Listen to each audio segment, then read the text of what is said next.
Hello everyone, today we are going to study full wave rectifier. Let's start. ये हमारा diagram full wave rectifier का है. Starting में अपन लोग एसी सिग्नल पास करवाते हैं through the transformer. This is the image of your transformer and this is your external load जो resistance के फॉर्म में है, इसको आरएल बोलते हैं. And it is your output voltage. और ये रहा डायोड D1, ये रहा डायोड D2. और इस पूरे डायग्राम को जो लिखा हुआ है, बना हुआ है यहाँ पे, ये है आपका centre tap transformer. Centre tap transformer इसको इसलिए बोलते हैं क्योंकि we have connected the load. ये जो लोड है at the mid point of the winding. ये रहा आपका वाइंडिंग, इसको बोलते हैं हम लोग प्राइमरी वाइंडिंग, इसको बोलते हैं हम लोग सेकेंडरी वाइंडिंग. और जब एसी सिग्नल पास करता है तो it passes through this route. तो जब एसी सिग्नल पास करेगा, जो उसका वोल्टेज होगा उसको बोलेंगे हम लोग सप्लाई वोल्टेज, यानी कि Vs. Clear? AC signal pass कर रहा है थ्रू द ट्रांसफार्मर, और इसके आगे जब पास करता है, इस सर्किट में मेरे पास क्या है, diode D1 and diode D2. Full wave rectifier में दो डायोड होते हैं, D1 एंड D2. इतना बात क्लियर? और इसका जो वाइंडिंग है, ये आपका हो गया primary winding, this is your secondary winding. Clear इतना बात? और दूसरी बात, इसको हम लोग क्यों बोलते हैं सेंटर टैप ट्रांसफार्मर? बिकॉज जो एक्सटर्नल लोड है RL, it is connected eight the mid point of the winding. Clear?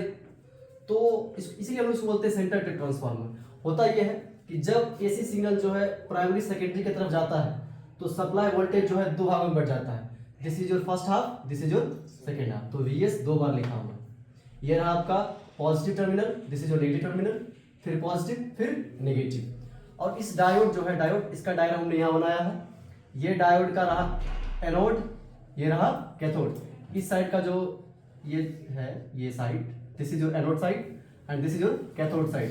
Anode side कैसा होगा? पॉजिटिव. कैथोड कैसा होगा? नेगेटिव. इस डायोड का ये Vs जो है, ये पॉजिटिव टर्मिनल से जुड़ा हुआ इधर और नेगेटिव टर्मिनल से इधर. क्लियर? और इसमें क्या है, ये नेगेटिव इससे जुड़ा हुआ है, पॉजिटिव इससे जुड़ा हुआ है. मतलब नेगेटिव जुड़ा हुआ किससे? एनोड से. पॉजिटिव कैथोड से. इसमें क्या है? पॉजिटिव एनोड से, नेगेटिव कैथोड से. क्लियर ना बात? This is the whole summary of your full wave rectifier. हमने ये बोला कि स्टार्टिंग में we have the transformer and we have the two diode D1 and D2. और इसका जो वोल्टेज होगा, this is Vs supply voltage. ठीक है? और ये दो Vs क्यों लिखा हुआ है? क्योंकि जैसे हम लोग प्राइमरी से सेकेंडरी में जाते हैं, इसका रेशियो होता है 1:2. इसका टर्न्स रेशियो है 1:2. प्राइमरी का टर्न्स मान लीजिए 1 है, सेकेंडरी का टर्न्स कितना है? 2. So our supply voltage Vs is divided to two parts, Vs ऊपर वाला, Vs नीचे वाला. क्लियर ना बात? This is the whole summary of your full wave rectifier. अगर आप एग्जाम में बाय द वे ये लिख के आते हैं, डायग्राम बना के आते हैं, इसका mechanism I will explain further, but right now ये आपको समझना है ये सेंटर टैप ट्रांसफार्मर है. क्यों है? लॉजिक क्लियर है कि बीच का जो, इसके बीच में जो ऐड कर दिए हम लोग, क्या? External resistance which is RL, और इसके अप्रॉक्स जो वोल्टेज है, this is V0. I think it's clear. तो I think you have all note down in your copy. Now move to the further content. इसको लिख लीजिए आप लोग, मिटाएं. हमने ये देखा कि सप्लाई वोल्टेज जो है वो पास कर रहा था थ्रू द ट्रांसफार्मर. तो हमने इसके उपरांत ये देखा कि उसका सर्किट डायग्राम कैसे बनेगा, और उसकी वाइंडिंग का रेशियो 1:2 था जब सप्लाई वोल्टेज पास कर रहा था. इसके टर्न्स रेशियो की वजह से जो है Vs दो भाग में डिवाइड हो रहा था, अपर और लोअर. और अब हम लोग बात कर रहे हैं दो कंडीशन का, जब मेरा supply voltage will be greater than 0 and the second condition will be supply voltage it will be less than 0. तो our first condition is Vs greater than 0. इस केस में हमारा डायोड क्या होगा? Forward biased. When Vs is greater than 0 it means our diode is forward biased. Forward biased करने का ये मतलब हुआ कि पॉजिटिव टर्मिनल जो था ऊपर वाला, वो कनेक्टेड था एनोड से, और नेगेटिव टर्मिनल कनेक्टेड था कैथोड से. I think it's clear. You have to keep in mind when Vs is greater than 0 it is only mean that the positive terminal is connected to anode and negative terminal is connected to cathode. It also means that कि it is forward biased. और ऊपर में D1 ही था, so our D1 is forward biased. Normal सी बात है, अगर D1 forward biased है तो इस कंडीशन के अपोजिट D2 क्या हो जाएगा? Reverse bias. Let's write all the points and I am continuing to the another point. Clear? तो हम लोग बात ये कर रहे थे कि जब मेरा Vs ग्रेटर देन 0 होगा तो इस केस में माई D1 will be forward bias. तो आपका डायग्राम ऐसा बनेगा, ये रहा आपका VS, ये रहा VS, ऊपर भी VS नीचे VS, दो भाग में डिवाइड हो जाएगा। एंड अनदर थिंग, वो जो मेरा D1 था उसको रिप्लेस कर देंगे इसके रेजिस्टेंस RF से। It is the forward resistance RF। Clear इतना बात। और इसके अप्रोक्स जो वोल्टेज होगा उसको हमने लिखा VD1, voltage of diode first. And this अगर मान लेते इसको रिप्लेस कर देंगे ये हम लोग इसके इंटरनल रेजिस्टेंस RF से, तो नॉर्मल सी बात है ये था फॉरवर्ड बायस कंडीशन, तो RF से रिप्लेस हो गया। But VD2 it will be replaced by open circuit. क्यों? क्योंकि ये मेरा रिवर्स बायस के कंडीशन में था। तो रिवर्स बायस कंडीशन में हम लोग इसको ओपन सर्किट बनाएंगे और फॉरवर्ड बायस कंडीशन में D1 जो था उसको रिप्लेस करेंगे बाय इट्स रेजिस्टेंस RF। और नेक्स्ट थिंग, ये तो मेरा हो गया ओपन सर्किट, इसमें कोई करंट मेरा फॉलो नहीं करेगा। तो we see in lower loop, ये रहा मेरा लोअर लूप, इस लूप में the diode is open, diode मेरा ओपन है, so there will be no current. Normal सी बात है, जो भी करंट होगा ऊपर ही करंट होगा। तो we are interested to find कि ये जो मेरा एक्सटर्नल रेजिस्टेंस है RL, इसके उपरांत इसके अप्रॉक्स जो वोल्टेज है दिस इज V0। तो we are interested in finding the potential V0। V0 की जो वैल्यू आएगी वो कितनी आएगी? इसमें सप्लाई वोल्टेज कितना जा रहा है VS, क्योंकि ये सर्किट नीचे का लोअर लूप जो है वो ओपन है, इसका जो वोल्टेज है वो है VS, इसका रेजिस्टेंस RL है, ये रहा RF। तो हम लोग पोटेंशियल डिवाइडर रूल के अनुसार V0 की जो वैल्यू आती है वो बेसिकली कितनी आएगी? वो आएगी, पहले हम लोग इसे लिखते हैं, खुद का जो रेजिस्टेंस है उसको लिखते हैं ऊपर RL divide bye R equivalent आता है मेरा RF प्लस RL, ये RF ये RL, मल्टीप्लाइड बाय इसके टोटल वोल्टेज सप्लाइड से, टोटल वोल्टेज सप्लाइड मेरा VS है। तो this is the rule of your potential divider. ये रहा आपका पोटेंशियल डिवाइडर का रूल। यही बात हमने यहाँ लिखा है कि V0 की जो वैल्यू आएगी खुद के रेजिस्टेंस को ऊपर रखेंगे by divide by total resistance RF plus RL, क्योंकि ये सर्किट तो open, RF plus RL multiplied by VS। VS is your supply voltage. Supply voltage की वैल्यू होती है, from first lecture I have told you that VS is equals to VM sine omega t। तो हमने क्या किया, इस VS के बदले हम लोग रिप्लेस कर दिए VM साइन ओमेगा t। तो ये बन गया VM साइन ओमेगा t, ये रहा RL divide by RF plus RL। This is the value of your output voltage. Discuss that what will be the value of V0 when D1 is our forward biased. Now we will talk further some points regarding this right now. तो हम लोगों ने ये find कर लिया कि what will be the value of output voltage V0। उसकी value आती है VM RL sin omega t divide by RF plus RL। It's clear. Now we are interested in finding what will be the value of VD1 and VD2, क्योंकि यहाँ तीन potential drop है। We have three potential drop, that is V0 VD1। VD1 वो potential drop है जो diode के approx potential मेरा गिरा है, जो वैल्यू आती है। और VD2 क्या है? ओपन, जो हम लोग D2 को हटा करके हमने ओपन सर्किट बनाया, इससे कुछ ना कुछ पोटेंशियल डिफरेंस होगा, तो उसको हमने लिखा VD2। और V0 तो हम फाइंड कर लिए, हम लोग निकालेंगे VD1 and VD2 and our this whole will be sum up. Clear? Now we are interested in finding VD1. मिला इसको? Yes. Clear.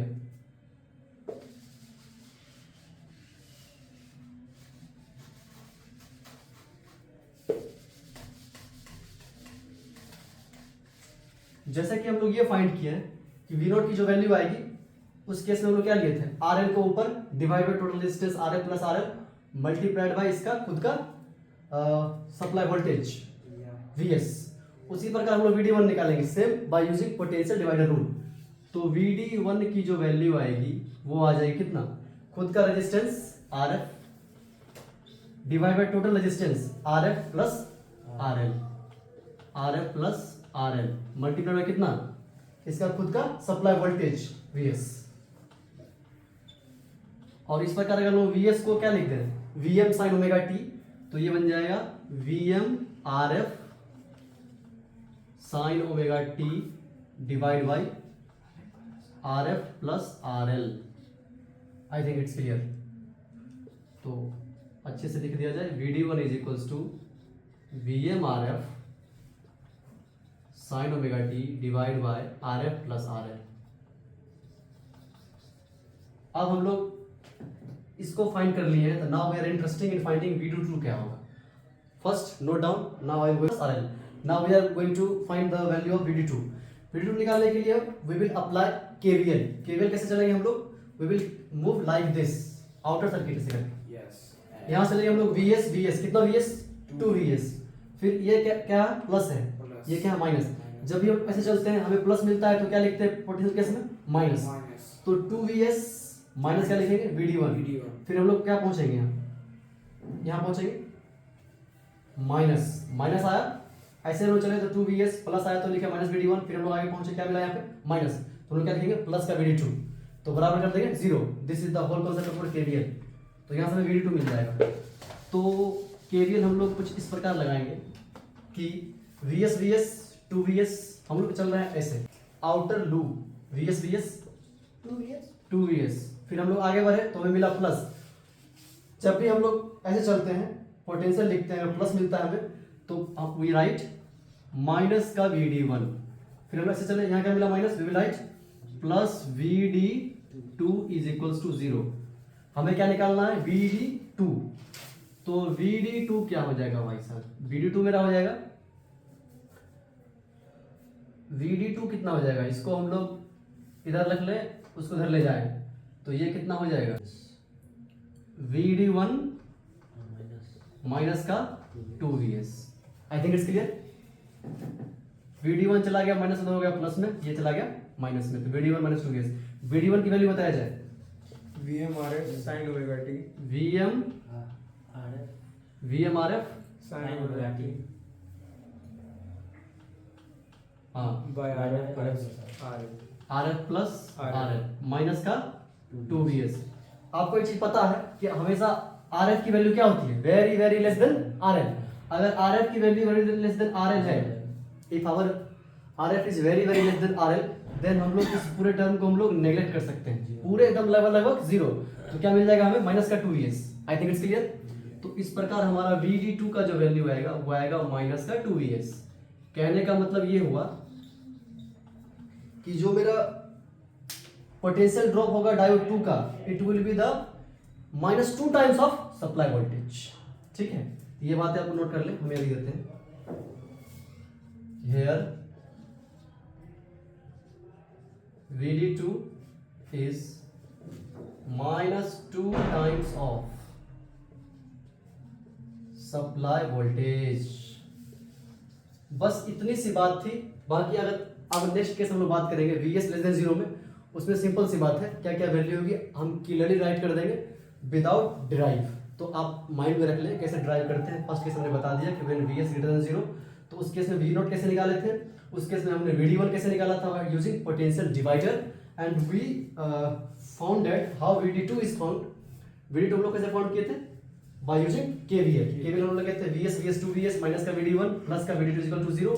From here VD2 will be VD1 minus 2 VS, और VD1 की value आई थी VMRF sin omega t divided by RF plus RL minus का 2 VS।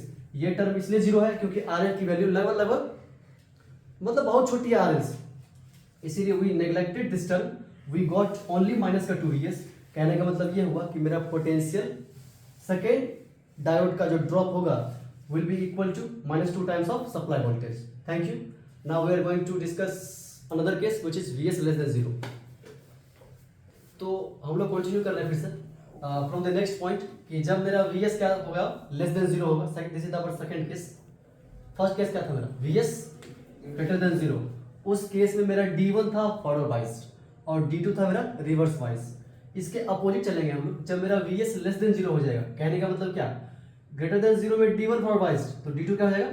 Forward biased. यहाँ D1 था forward biased, इसके अपोजिट केस में क्या हो जाएगा? D2 forward biased. और VS ग्रेटर देन 0 में D2 था रिवर्स बाइस्ड, तो यहाँ क्या हो जाएगा? D1 reverse biased. और दूसरी बात, जो मेरा फॉरवर्ड बाइस्ड था उसको हमने रिप्लेस किया था फ्रॉम फॉरवर्ड रेजिस्टेंस RF, तो यहाँ पे D2 मेरा फॉरवर्ड बाइस्ड में है, तो इसीलिए D2 को हम रिप्लेस करेंगे RF से। सर्किट डायग्राम देखा जाए, D2 यहाँ हुआ था नीचे में, तो उसको हम लोग रिप्लेस कर दिए हैं RF से। इसका वोल्टेज जो है VD2। दूसरी बात, जो मेरा रिवर्स बायस में था उसको हमेशा हमने ओपन सर्किट से रिप्लेस किया है। यहाँ पे D1 मेरा रिवर्स बायस में है, इसीलिए हमने D1 को ओपन सर्किट से रिप्लेस किया और इसका पोटेंशियल ड्रॉप जो लिखा गया वो लिखा गया VD1। I think it's clear. VS ये रहा VS, ये रहा VS, same copy paste from previous diagram. ये प्लस, ये minus, minus plus, plus minus. तो वी आर इंटरेस्टेड कि हाँ ये तो ओपन सर्किट हो गया, इसमें कोई करंट का फॉलो नहीं होगा। ये रहा क्लोज सर्किट, इसमें करंट फॉलो करेगा। इसमें करंट कितना फॉलो करेगा? तो ओम्स लॉ क्या पढ़ते हैं हम लोग? V equals to I R. Current कितना था? I equals to V upon R. तो इस सर्किट में ध्यान दिया जाए, इस छोटे सर्किट में V की वैल्यू कितनी है? Vs, V बाय R निकालना है। V की वैल्यू कितनी है? यही तो मेरा सप्लाई वोल्टेज है। तो Vs divide bye R। R कितना है? R दो है मेरे यहाँ पे, RL और RF दोनों सीरीज में है, इसीलिए RL plus RF। R equivalent कितने देगी? RL plus RF। तो V बाय R करना है करंट निकालने के लिए, तो I की वैल्यू हो जाएगी Vs divide by RF plus RL। ये हो गया इस सर्किट में करंट फॉलो करेगा। क्लियर दीवार? हमें निकालना है अब कि इस RL के अप्रोक्स हम तीन चीज निकालते हैं, V0, VD1, VD2। हम लोग ये फाइंड कर रहे हैं कि V0 कितना होगा। तो V0 from Ohm's law V equals to IR। तो V0 is equals to I into R। R को निकालेंगे हम लोग RL, ठीक है, क्योंकि RL के अप्रोक्स जो पोटेंशियल ड्रॉप है वो फाइंड कर रहे हैं, इसलिए we will take resistance RL। तो V0 is equals to I into RL। I की वैल्यू लोग सब्स्टिट्यूट कर देंगे Vs divide by RL plus RL, और ये RL ये RL। तो आपका बन गया V0 is equals to Vs RL divide by RL plus RL। ये आप नोट करें इतना। Then we will now discuss कि V0 के बाद हमें VD2 कैसे निकलेगा, इसको लिखा जाए, ठीक। तो हम लोग क्या फाइंड कर लिए? हम लोग फाइंड कर लिए V0। अब हम लोग क्या फाइंड करेंगे? VD2। करंट तो से चल रहा है, क्लियर ना? तो V0 निकालने के लिए लगाया I इंटू RL, उसी पर VD2 निकालने के लिए क्या लगाएंगे? I into RF। I की वैल्यू यहाँ से रखेंगे, RF बदले RF, ठीक है, बात करते हैं। ये हम लोग लिखते हैं, लिखा जाए VD2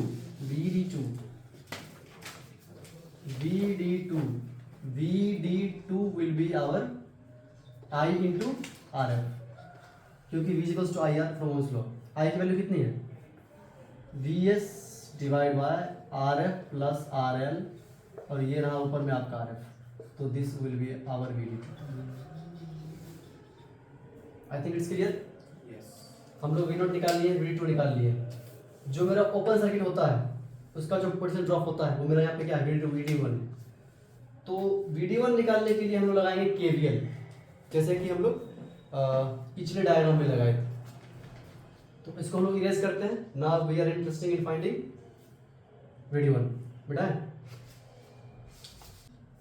VD1 कैसे निकलेगा? हम लोग आउटर लूप में चलेंगे। यहाँ स्टार्ट करते हैं हम लोग। VS ऐसे में चलेंगे ना भाई साहब।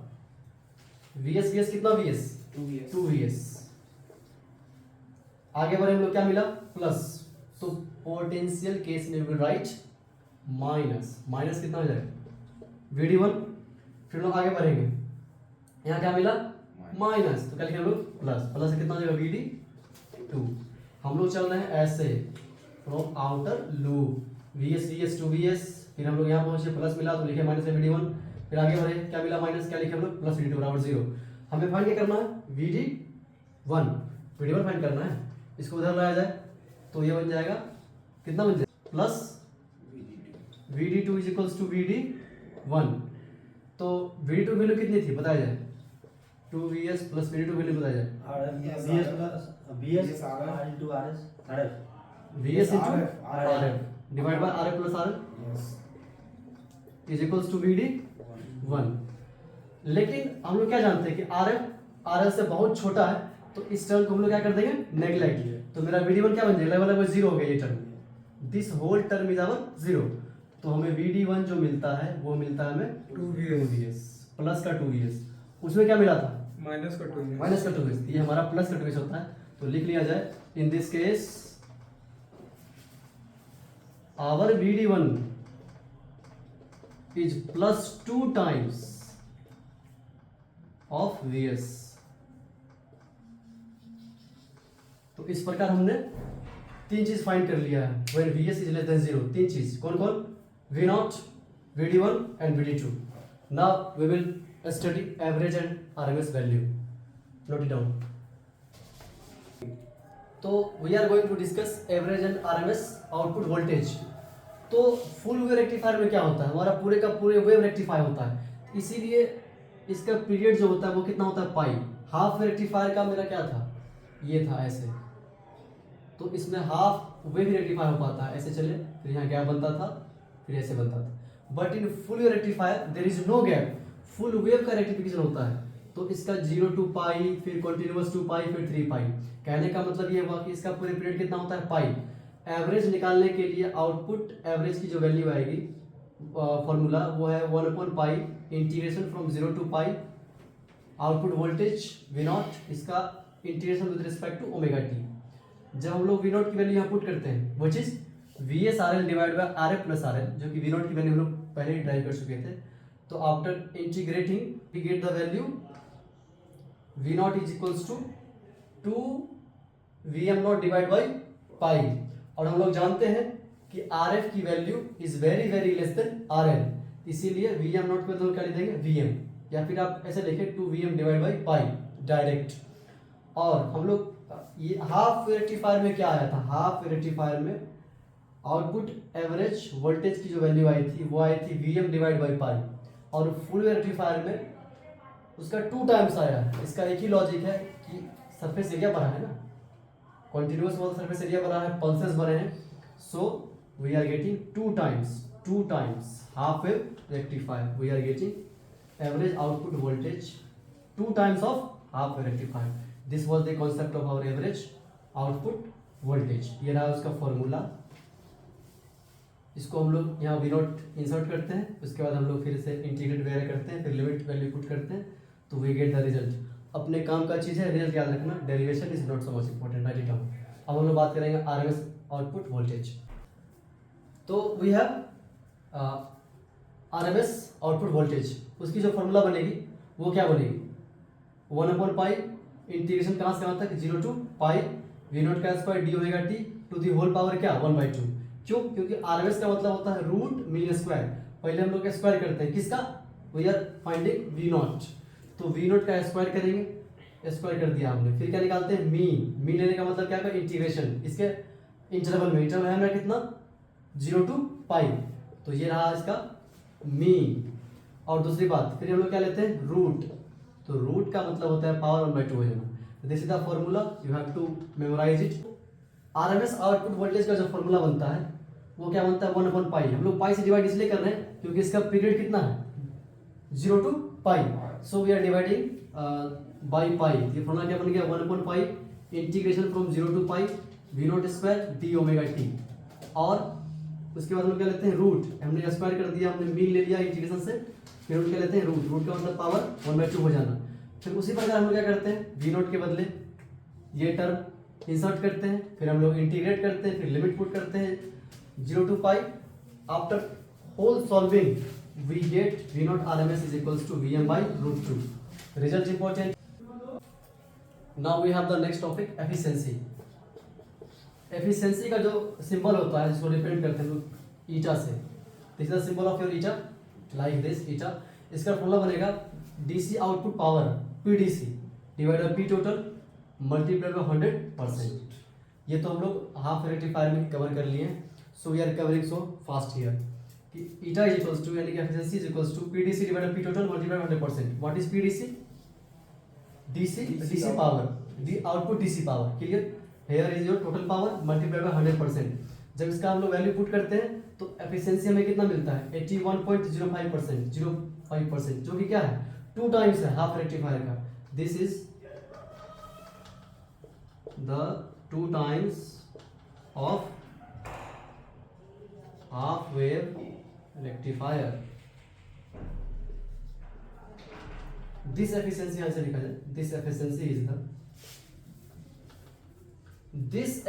Is the 2 times of half wave rectifier. Clear. हमें जो एफिशिएंसी मिला है वो 81.05% है, जो कि 2 टाइम्स है हाफ वेव रेक्टिफायर का। Note it down, we are going on the further topic. Clear. अब अपने लोग के पास नेक्स्ट टॉपिक है वो है ट्रांसफॉर्मर यूटिलाइजेशन फैक्टर, जिसको लोग बोलते हैं TUF शॉर्ट फॉर्म। तो डायरेक्ट याद रखना है for the full wave rectifier TUF की जो वैल्यू होती है 0.69। कोई ध्यान नहीं लगाना है, just you have to keep in mind. By the way ये लिखा जाए, कुछ पॉइंट ऐड करना हो फुल वेव रेक्टिफायर में, यू कैन डायरेक्टली राइट कि TUF जो कि होता है ट्रांसफॉर्मर यूटिलाइजेशन फैक्टर, जिसकी वैल्यू होती है 0.69। खत्म। नेक्स्ट अगला पॉइंट है मेरे पास फॉर्म फैक्टर, जिसको लिखते हैं FF। उसकी वैल्यू होती है RMS output voltage divide by average output voltage, यानी कि V naught RMS divide by V naught average. V naught RMS की वैल्यू कितनी आई थी VM/√2 और वी नॉट एवरेज वैल्यू कितनी आई थी 2Vm/π काटा पीटी मचाते हैं तो we get pi divide by 2√2 खत्म, याद रखना। For the full rectifier we get F यानी कि form factor is equals to pi by 2√2। Next, जब हमें फॉर्म फैक्टर पता चल जाए तो रिपल फैक्टर निकालना काफी आसान है। वो क्या होता है? वो होता है रूट अंडर एफ का स्क्वायर -1, तो इसका स्क्वायर पाई स्क्वायर बाई 8 आ जाएगा। पाई स्क्वायर 2√2 का स्क्वायर 8 होता है माइनस का 1। जब इसको लोग सॉल्व करते हैं पाई स्क्वायर लेते हैं 3.14 मल्टीप्लाई बाई 3.14 डिवाइड बाई 8 करते हैं, फिर हम लोग -1 करते हैं, फिर रूट लेते हैं तो वी गेट 0.48। ये बात भी याद रखना है। तो हम लोग क्या जाने, हम लोग जाने टी 0.69 और ripple factor 0.48, form factor pi by 2√2। This is whole about the full rectifier. जब हम लोग रिपल फैक्टर की वैल्यू 0.48 आई है जो कि 1 से कम है, अगर 1 से कम है, लेकिन एक्चुअली हम लोग फॉर्मूला तो ये होता है, लेकिन बाय डेफिनेशन रिपल फैक्टर होता क्या है? तो रिपल फैक्टर का बाय डेफिनेशन हम लोग लिखते हैं, ऐसे लिखते हैं, क्या लिखते हैं? VHRMS divide by V0 DC। ये होता है हार्मोनिक का वोल्टेज RMS के फॉर्म में और DC का वोल्टेज V0। क्लियर? तो VHRMS H is your harmonic divide by V0 DC। और इसकी वैल्यू कितनी आई? 0.48, जो कि लेस देन 1 है। हाफ रेक्टिफायर में ग्रेटर देन 1 आया था, इस केस में क्या है? Less than 1। तो इसका मतलब क्या हुआ? लेस देन 1 है तो डिनोमिनेटर क्या मेरा क्या होगा? बड़ा, तभी तो ओवरऑल क्वांटिटी लेस देन 1 आती है। लेस देन 1 कहने का मतलब ये हुआ कि ये बड़ा होगा, ये छोटा होगा। अगर ये छोटा होता, ये बड़ा होता, वैल्यू ग्रेटर देन 1 आती, लेकिन लेस देन 1 होने का मतलब ये है कि ये मेरा बड़ा है। इस केस में हमें जो मिला है V0 DC वो ज़्यादा मिला है VHRMS से। यही तो हमें चाहिए था कि मेरा जो DC जो रेक्टिफायर के निकल रहा है, जो DC रेक्टिफायर के निकल रहा है, बेसिकली उसका जो वोल्टेज होना चाहिए, वोल्टेज DC का, वो मुझे ज़्यादा मिलना चाहिए था। Then it will be desirable. क्योंकि हम लोग रेक्टिफायर यूज क्यों कर रहे हैं? अगर आउटपुट वोल्टेज जो मेरा मिला DC बन के उसी का वोल्टेज कम हो जा रहा है तो ये अनडिजायरेबल है। लेकिन but in the case of full rectifier output voltage DC output voltage is greater than voltage of harmonic in the form of RMS। ये डिजायरेबल है, this is desirable, this is desirable, यही होना चाहिए था। ठीक है, this was the point. Now we will study the last topic of the full rectifier, वो है advantages and disadvantages of full rectifier. उसके बाद हमारा फुल रेक्टिफायर खत्म हो जाएगा। तो let's erase it, right it down.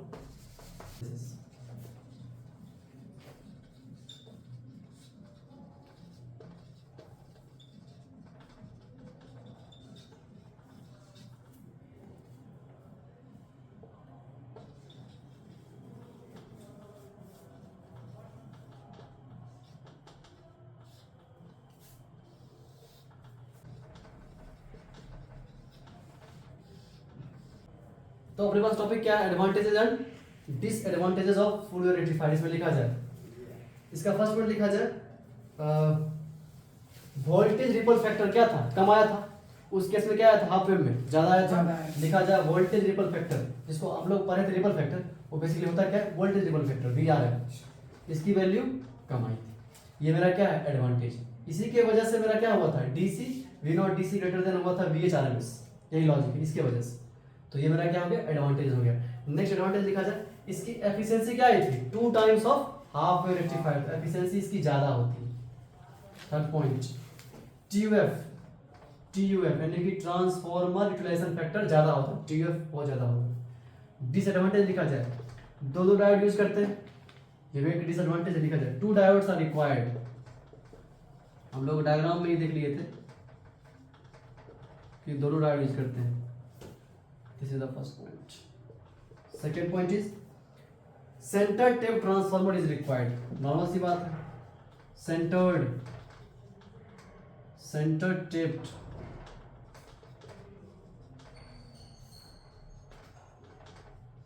transformer is required. ये भी इसका एक डिसएडवांटेज में ही आता है। And the third point is your cost काफी ज्यादा होगा। बस एडवांटेज में 3 पॉइंट, डिसएडवांटेज का 3 पॉइंट। एडवांटेज का फर्स्ट पॉइंट है वोल्टेज रिपल फैक्टर कम है, ये मेरा एडवांटेज है, ज्यादा नहीं होना चाहिए। सेकंड पॉइंट एफिशिएंसी क्या हो गई? ज्यादा। तीसरा, ट्रांसफॉर्मर यूटिलाइजेशन फैक्टर क्या है, ज़्यादा डिसएडवांटेज में दो डायोड लग रहे हैं जो कि हम लोग स्टार्टिंग में ही देखे थे, एक डायोड ऊपर D1 नीचे D2। नेक्स्ट, ट्रांसफार्मर यूज कर रहे हैं बेसिकली, वो कैसा यूज कर रहे हैं, सेंटर टिप्ड। क्यों? क्योंकि हम लोग एक्सटर्नल लोड जो था RL वो कहीं ना कहीं वाइंडिंग्स के सेंटर पे लगा रहे थे, so we were using centre tapped transformer. Next, इसके वजह से दो डायोड है, सेंटर टिप्ड ट्रांसफार्मर है, तो नॉर्मल सी बात है कॉस्ट मेरा क्या हो जाएगा, हाई। तो ये पूरे लेक्चर था फुल वेव रेक्टिफायर का। लास्ट में हम लोग समरी करते हैं ओवरऑल आज के लेक्चर का, and our full rectifier will be fully completed. Summary में एक ही बार लिखेंगे, काम में खत्म। बताया जाए, V not average to Vm by pi, V naught RMS Vm divide by √2, efficiency बताया जाए 81 पॉइंट, उसके बाद टी वेब बताया जाए 0.69 और एफ बताया जाए। फॉर्म फैक्टर कितना आया था, 5/2 और रिपल फैक्टर यानी कि वोल्टेज रिपल फैक्टर कितना आया था, 0.48। एट लास्ट हम लोग ओवरऑल जितना पढ़े हैं एक बार हम लोग समरी कर लेते हैं और we will be fully satisfied with the whole content. जो मेरा V नॉट एवरेज था उसकी वैल्यू कितनी आएगी, एवरेज आउटपुट वोल्टेज की वैल्यू आएगी 2 Vm by pi, और V नॉट RMS कितना आया था, Vm by √2, you have to keep in mind. Efficiency मेरा कितना आया था, 81.05%, क्लियर। नेक्स्ट TUF कितना आया था, 0.69। TUF होता क्या है, ट्रांसफार्मर यूटिलाइजेशन फैक्टर 0.6, रिमेंबर करना, याद रखना बस। FF फॉर्म फैक्टर कितना आया था, पाई बाई 2√2, और VRF क्या होता है, वोल्टेज रिपल फैक्टर, जिसको हम लोग रिपल फैक्टर नाम से पढ़े थे, इसकी वैल्यू 0.48। ये मेरा पूरे लेक्चर था फुल वेव रेक्टिफायर का। एट लास्ट हमने समरी भी बता दिया, तो this is more than sufficient to write any points regarding your full wave rectifier. तो इसको आप लिख लें, रिवाइज कर लें, this is more than sufficient. Thank you so much.